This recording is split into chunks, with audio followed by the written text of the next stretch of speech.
इस भयंकर युद्ध में लक्ष्मण ने रावण की ध्वजा काटकर उसके सारथी का वध कर डाला और रावण के धनुष को काट डाला।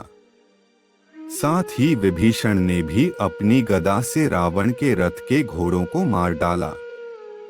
विभीषण के इस कृत्य से रावण को इतना क्रोध आया कि उसने विभीषण पर एक प्रज्वलित शक्ति चलाई, किंतु विभीषण के पास आने के पहले ही लक्ष्मण ने उस शक्ति को अपने बाणों से नष्ट कर दिया।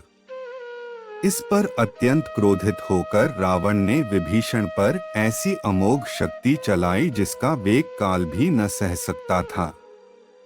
विभीषण के प्राण संकट में देख लक्ष्मण स्वयं आगे बढ़कर शक्ति के सामने खड़े हो गए। वज्र और अश्नि के समान गड़गड़ाहट उत्पन्न करने वाली तथा विषधर सर्प के समान वह भयंकर महातेजस्वी शक्ति लक्ष्मण आकर लगी। उस नागराज वासुकी की जिह्वा के समान देदीप्यमान शक्ति ने लक्ष्मण के वक्ष को विदीर्ण कर दिया और वे रक्त से लथपथ होकर मूर्छित हो पृथ्वी पर गिर पड़े। वानरों ने उस शक्ति को लक्ष्मण के शरीर में से निकालने का भरसक प्रयत्न किया, किंतु सफल न हो सके। अंत में श्री राम ने पूरी शक्ति लगाकर दोनों हाथों से खींचकर उसे बाहर निकाला और तोड़कर भूमि पर फेंक दिया। जब तक राम शक्ति को खींचकर निकालते रहे, रावण निरंतर बाणों की वर्षा करके उन्हें घायल करता रहा। शक्ति निकालकर उन्होंने शीघ्र ही रावण को मार डालने की प्रतिज्ञा की। फिर वे रावण के साथ भयानक युद्ध करने लगे।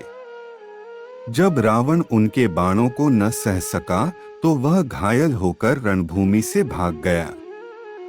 श्री राम लक्ष्मण के पास बैठकर नाना प्रकार से विलाप करने लगे। उनके विलाप से दुहखी सारी वानर सेना रोने लगी। तभी सुषेण ने कहा, हे वीर शिरोमणि, आप दुहखी न हो। ये जीवित हैं, इनकी हृदय गति चल रही है। फिर हनुमान से कहा, तुम शीघ्र ही महोदय पर्वत पर जाकर विशल्यकर्णी, सावण्यकर्णी, संजीवकर्णी तथा संघानी नामक औषधियां ले आओ। उनसे लक्ष्मण के प्राणों की रक्षा हो सकेगी।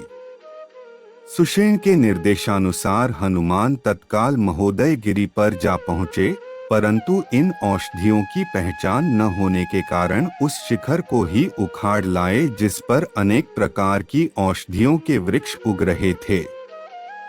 सुषेण ने इनमें से औषधियों को पहचानकर उनको कूट-पीस कर लक्ष्मण को सूंघाया। इससे वे थोड़ी ही देर में स्वस्थ होकर उठ खड़े हुए।